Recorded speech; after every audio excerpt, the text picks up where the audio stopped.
అలా కుదరదు మిస్ మనీషా. కంపెనీలో ఎవరి వాటా ఎక్కువుంటే వాళ్లే చైర్మన్ అవుతారు.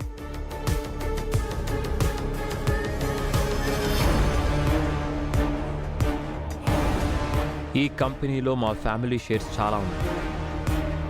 చాలా అంటే ఎన్నున్నాయి? జస్ట్ 25 to 30% కదా.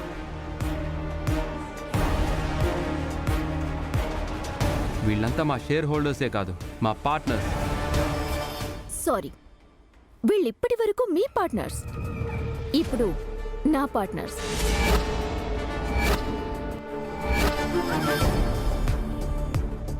వాళ్ళ షేర్స్ అన్ని నాకిస్తున్నారు.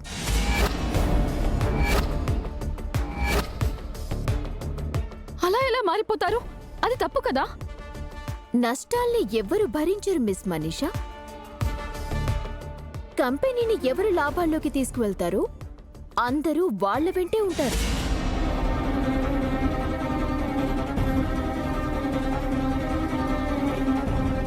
నాకు కొంచెం టైం ఇవ్వండి, అంతా సెట్ చేస్తాను. మాకు నమ్మకం లేదు సార్.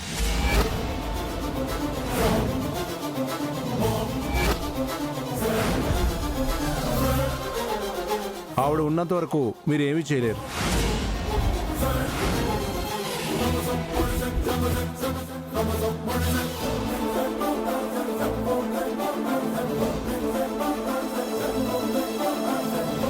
అయినా మీ ఫ్యామిలీ డిస్కషన్స్ మాకు అనవసరం.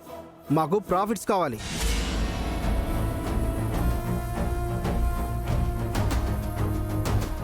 మా డబ్బులు నష్టపోవడానికి మేము సిద్ధంగా లేం. కంపెనీని లాభాల్లోకి తీసుకెళ్తాను అని మిత్రగారు చెప్తున్నారు కదా. మీ ఇంట్లో గొడవలు జరుగుతుంటే కంపెనీని ఏం పట్టించుకుంటారు?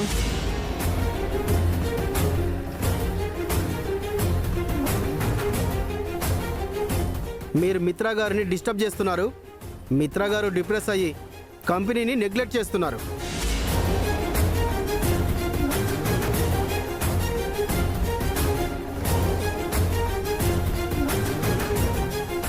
ముందు మీ ప్రాబ్లం క్లియర్ చేసుకోండి, తర్వాత కంపెనీని చూసుకోవచ్చు.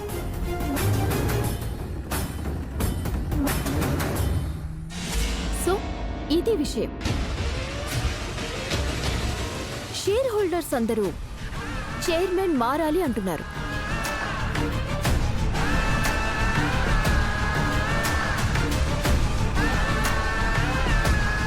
మీరేమో టైం అడుగుతున్నారు. టైం ఇస్తాను, కాకపోతే రేపటి వరకే టైం ఇస్తాను.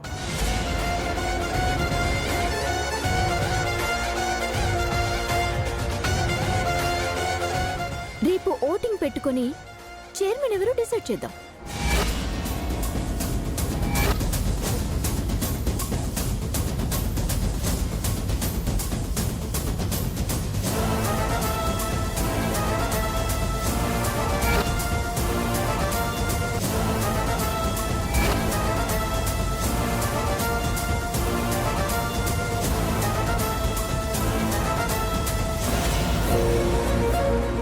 మిత్ర, మిత్ర ఆగు.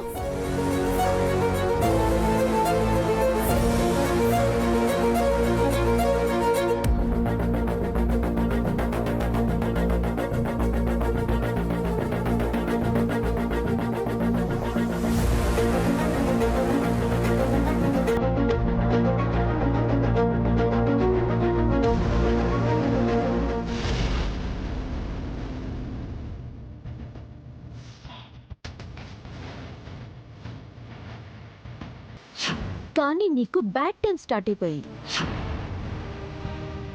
అది డిసైడ్ చేయాల్సింది కాన్ఫరెన్స్ హాల్లో.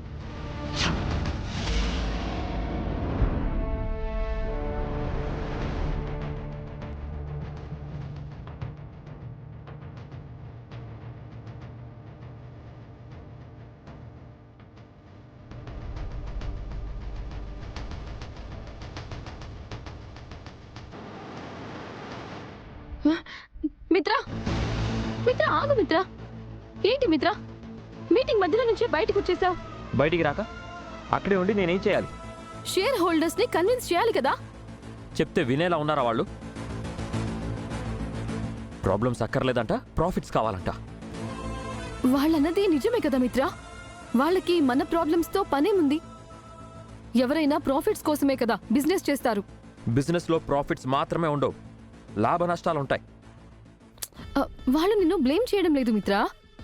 లక్ష్మి కారణంగా కంపెనీ నష్టపోతోంది అని చెప్తున్నారు. అది నిజమే కదా మిత్ర.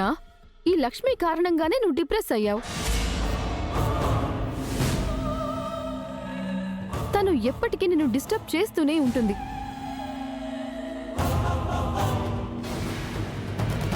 నువ్వు చీప్ పొమ్మన్నా నీ కళ్ళ ముందే ఉంది. వంటికి తగిలిన గాయంలా నిన్ను బాధ పెడుతూనే ఉంది. అందుకే నువ్వు బిజినెస్ పైన కాన్సన్ట్రేట్ చేయలేకపోతున్నావు. లక్ష్మిని వదిలించుకుంటే తప్ప నువ్వు మళ్ళీ మామూలు మనిషివి కాలేవు మిత్ర. నువ్వు వద్దని చెప్పినా లక్ష్మి జిడ్డులా పట్టుకుని వేలాడుతూనే ఉంది. తన వల్ల ఇంట్లో కష్టాలు, ఆఫీస్లో నష్టాలు, తన వల్లే అన్ని సమస్యలు మిత్ర. రేపు మనకి ఈ కంపెనీ దూరం అయిందంటే అది కూడా లక్ష్మి వల్లనే. దూరం అయ్యిందా ఏంటి మనీషా? ఆల్మోస్ట్ దూరం అయిపోయినట్టే. రేపు ఓటింగ్ అన్నది జస్ట్ ఫార్మాలిటీ మాత్రమే. ఈ కంపెనీకి కాబోయే చైర్మన్ని నేనే.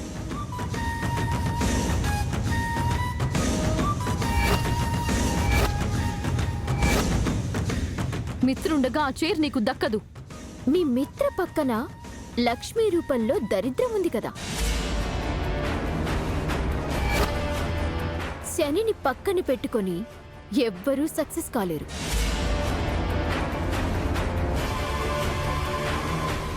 అయినా అదంతా నాకెందుకు? రేపు చైర్మన్ గా రిజైన్ చేసి చైర్ వికెట్ చేయడానికి రెడీగా ఉండు మిస్టర్ మిత్రానందన్.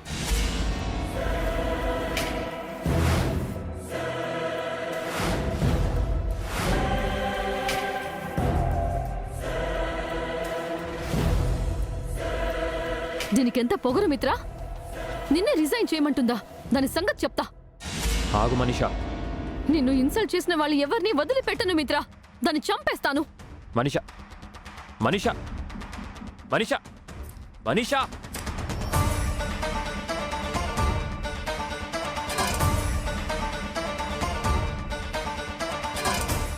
మనీష ఎక్కడికి వెళ్తుందన్నయ్య? అంతా తన వల్లే. తను చేసిన డ్యామేజ్ ఇంకెంత దూరం వెళ్తుందో, ఇంకేం చేస్తుందో తెలీదు. నేను ఇంకెన్ని రోజులు ఇలా నరకం భరించాలో అర్థం కావడం లేదు.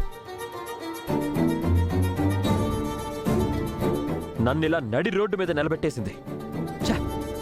అనయ్య, అనయ్య,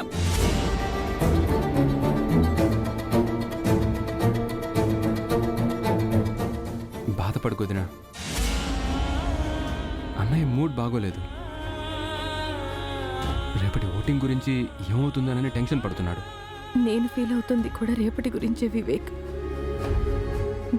ఏం చెయ్యాలో అర్థం కావట్లేదు. ఇంటికి వెళ్ళి ఆలోచిద్దాం వదినా. పదండి.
ఉప్పు నిప్పులాగా ఉండేవారు ఇలా కలిసిపోయారేంటి?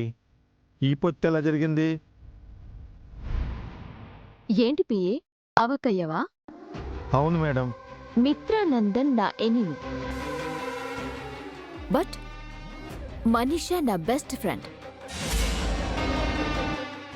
ఇన్ఫాక్ట్ మనీషా కోసమే నేను ఇక్కడికి వచ్చాను. మనీషా కోసమే మిత్రాకి ఎదురు వెళ్తున్నాను. థ్యాంక్ యూ సర్ యూ నా కోసం ఇదంతా చేస్తున్నందుకు. మన ఫ్రెండ్షిప్ కోసం ఆమత్రం చేయలేనా? ఆఫ్టర్ ఆల్ నువ్వేమడిగావు? మిత్రానందన్ షేర్ హోల్డర్స్ అందర్నీ నా వైపుకు తిప్పుకొని మిత్రని చైర్మన్ చైర్లోంచి లేపేయాలి అన్నావు. అంతేకాదు, మిత్ర ముందు లక్ష్మిని బ్యాడ్ చెయ్యాలి. లక్ష్మి అన్లక్కీ అని, లక్ష్మి వల్లే తను సర్వనాశనమవుతున్నాడని మిత్ర అనుకోవాలి. ఇందాక షేర్ హోల్డర్స్ మీటింగ్లో అదేక చేశాను. లక్ష్మి వల్లే నువ్వు నాశనమవుతున్నావు మిత్ర అని షేర్ హోల్డర్స్తో చెప్పించాను. నేను కూడా చెప్పాను, లక్ష్మిపై మిత్రాకి చాలా కోపం తెప్పించాను. రేపు షేర్ హోల్డర్స్ అందరూ నీకే ఓటు వేస్తున్నారు కదా? మీటింగ్లో చూసావు కదా, ఆల్రెడీ అందరూ నా వైపే ఉన్నారు మనీషా. రేపు ఓటింగ్ అన్నది నామమాత్రమే.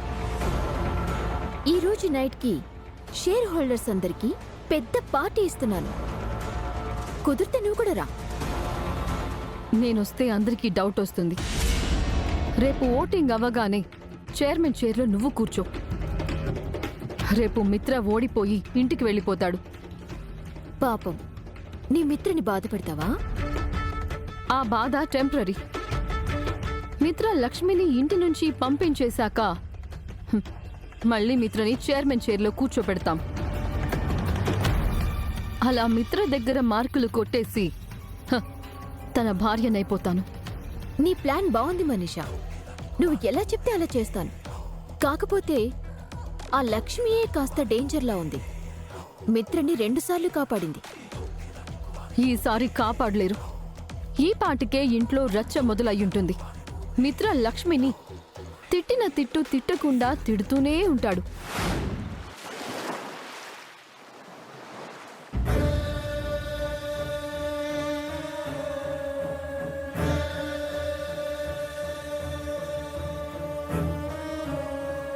ఏమైంది మిత్ర? షేర్ హోల్డర్స్ ఏమన్నారు? ఏమైంది అని అడుగుతుంటే ఏం చెప్పవేంటి మిత్ర? ఏం చెప్పమంటావమ్మా? షేర్ హోల్డర్స్ అందరూ నాకు ఎదురు తిరిగారని చెప్పమంటావా?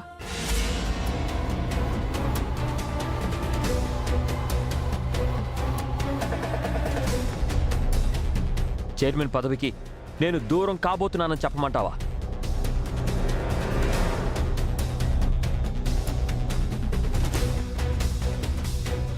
లక్కీ గ్రూప్ ఆఫ్ ఇండస్ట్రీస్ కాలగర్భంలో కలిసిపోతుందని చెప్పమంటావా?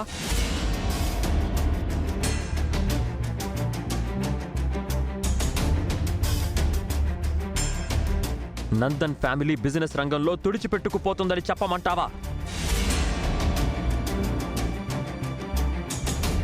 ఏమని చెప్పమంటావు? ఏదో చేస్తానని చెప్పి వెళ్ళావు కదరా, ఏమీ చేయలేకపోయావా? ఏం చేయండి డాడ్? నా నెత్తిన ఈ శనిదేవత కూర్చునుంటే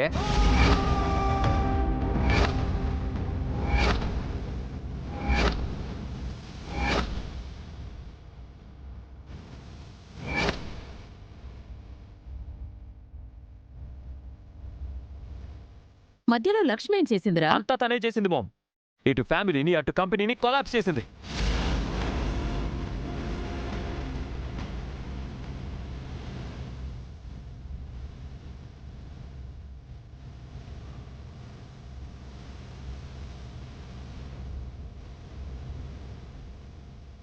తను వెళ్ళిపోయి నన్ను డిస్టర్బ్ చేసింది. నేను డిప్రెస్ అయ్యి కంపెనీపై ఫోకస్ చేయలేకపోయాను.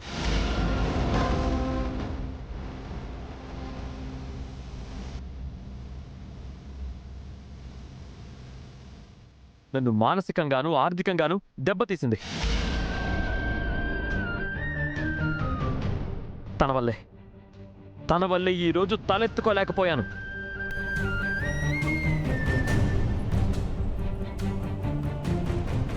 అందరితో మాటలు పడ్డాను, అవమానపడ్డాను.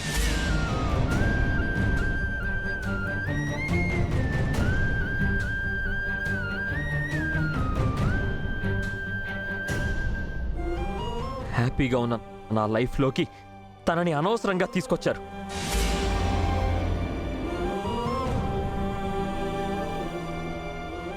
తన రూపంలో కష్టాల్ని నష్టాల్ని నాకు కట్టబెట్టారు.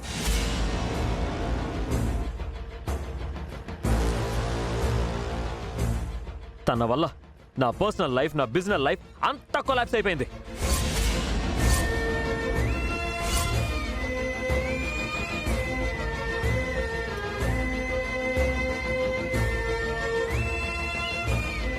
తను నా లైఫ్లోకి రాకపోయి ఉంటే ఈరోజు నాకు ఈ పరిస్థితి వచ్చుండేదే కాదు.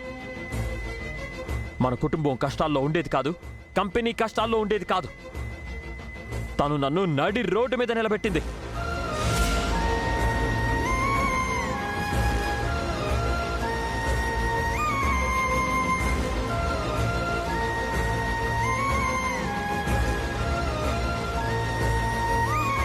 తనకంటే మనీషా 1000 రెట్లు బెటర్.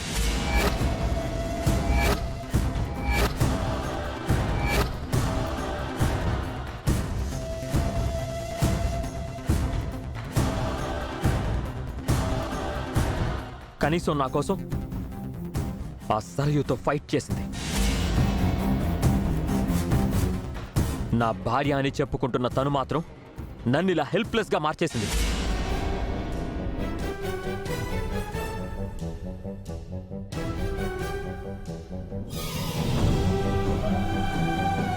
బావుందిరా. అన్నిటికీ లక్ష్మినే కారణమా? నీ తప్పేమీ లేదా? ఉంది. మీ మాట విని తనని పెళ్లి చేసుకోవడమే నేను చేసిన పెద్ద తప్పు.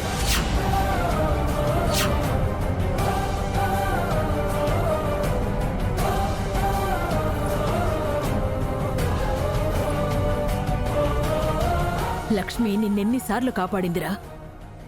అది నీకు గుర్తులేదా మిత్రా? ఇప్పుడు నన్ను చంపేసింది మామ్.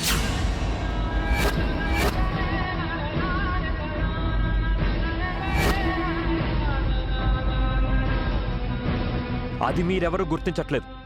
అలా అంటే ఎలా మిత్రా?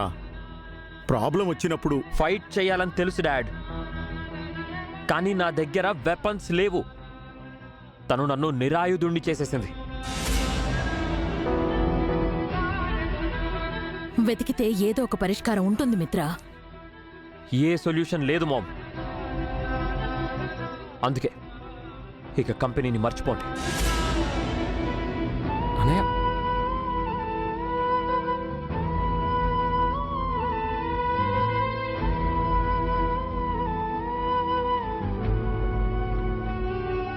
ఏ మాట్లాడావు మనీషా?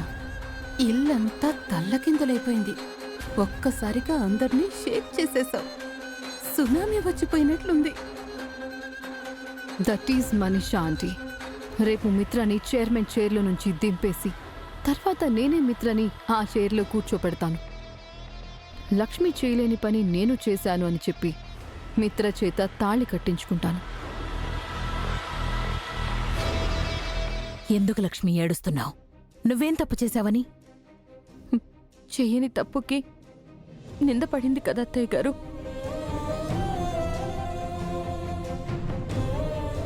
మిత్రా నిన్ను నిందించలేదమ్మా, తెలియకుండానే నిన్ను పొగిడాడు.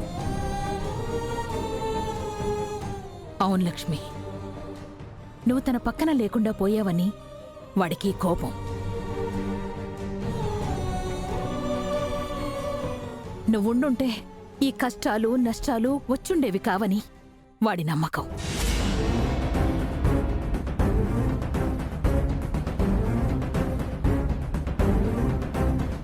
అప్పుడు నువ్వు చెప్పకుండా దూరం అయ్యావని బాధపడుతున్నాడే తప్ప ఇప్పుడు కంపెనీ దూరం అవుతుందని కోప్పడ్డం లేదు. కరెక్ట్గా చెప్పావు కదా నాన్న. అన్నయ్య ఆవేదన నాకు అర్థమైంది. నిజమక్క, ఉండాల్సిన టైంలో నువ్వు తోడుగా లేకుండా పోయావని బావ బాధ.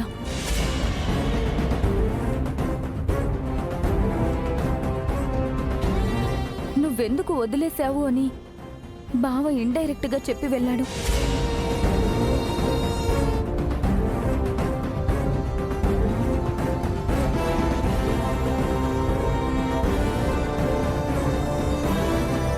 వాడి కోపంలోని బాధని నువ్వు అర్థం చేసుకోవాలి లక్ష్మి. వాడి నమ్మకాన్ని నిలబెట్టాలి. కాలగర్భంలో కలిసిపోతుందనుకున్న కంపెనీని నువ్వు కాపాడాలమ్మా.